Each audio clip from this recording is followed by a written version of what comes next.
ایک پرسرار کہانی جس کا انجام حیرت میں مبتلا کر دے کہ آخر ایسا کیوں؟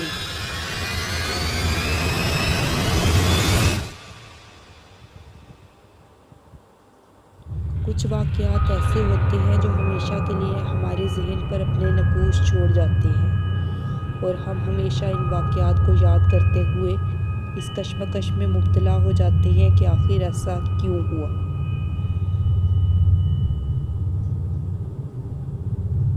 دعا نہایت خوبصورت اور جاذب نظر تھی، گہری سیاہ آنکھیں جن کا خمار کسی کو بھی اپنا گرویدہ بنا سکتا تھا، گلابی ہونٹ، سیاہ لمبے بال۔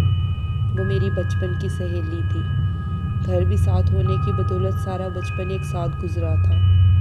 دعا اکیلی بہن تھی، اس کا اکیلا پن میرے ہونے کی وجہ سے کبھی اسے محسوس نہیں ہوا تھا۔ وہ میری ہم جماعت تھی۔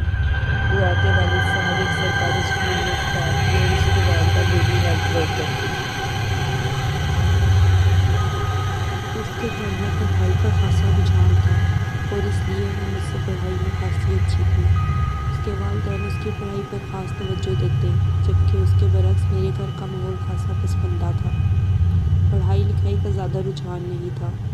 میری بڑی دونوں بہنیں بمشکل میٹرک پاس تھیں۔ یہ دعا ہی تھی جس کی بدولت مجھے کالج میں داخلہ لینے کی اجازت مل سکی تھی۔ دعا کے والد صاحب اسکول جاتے ہوئے ہمیں کالج چھوڑ دیتے اور واپسی پر ہم کالج کی بس پر واپس آتی۔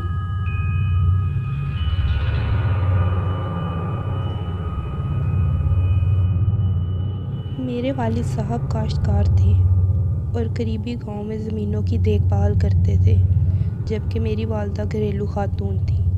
مجھے ہمیشہ سے دعا کا گھرانہ نہایت پسند تھا، سلجھا ہوا ماحول۔ میں ہمیشہ سے خواہش کرتی کہ میرے والدین بھی میری تعلیم کے لیے فکر مند ہوں۔ میرے والد صاحب لڑکیوں کے زیادہ پڑھنے کے خلاف تھے۔ ان کے مطابق پڑھی لکھی لڑکیاں گھر بسانے کے اہل نہیں ہوتیں۔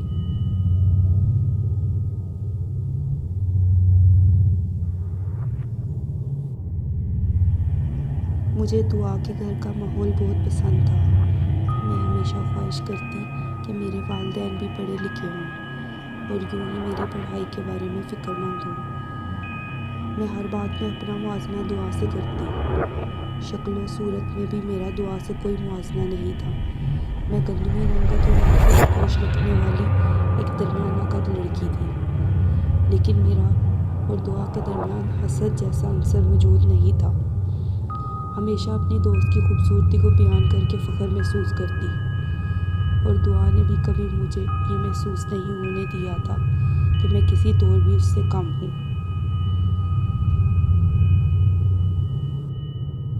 یہ ان دنوں کی بات تھی جب ہم FSC پارٹ فرسٹ کے امتحان دے کر فارغ ہوئیں۔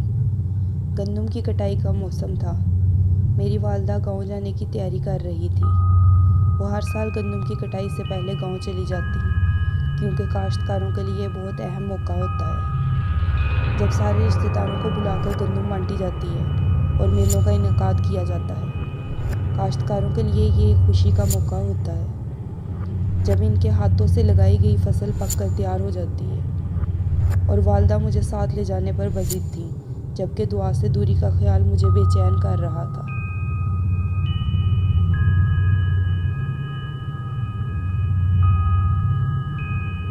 ساکی کے میلے میں بہت رونق ہوا کرتی تھی۔ دور دراز کے گاؤں سے لوگ میلہ دیکھنے آتے۔ مجھے آج بھی وہ منظر یاد تھا جو میں نے 8 برس پہلے دیکھا تھا۔ رنگ برنگے پکوان، جھولے، لکیرانی سرکس اور بہت سی تفریحات۔ گویا آج کے ترقی یافتہ دور میں بھی دیہات کے لوگ سچی خوشیوں کی تلاش میں میلوں اور ایسی دیگر تفریحات کے محتاج ہیں۔ میں نے اسے اپنے ساتھ چلنے کو کہا۔ وہ جانا چاہتی تھی، مگر اس کے والدین اسے بھیجنے پر راضی نہ تھے۔ میری والدہ کے بات کرنے پر وہ راضی ہو گئے۔ میری اور دعا کی خوشی کی کوئی انتہا نہ تھی۔ دعا کے لیے گاؤں کا میلہ ایک نئی چیز تھی۔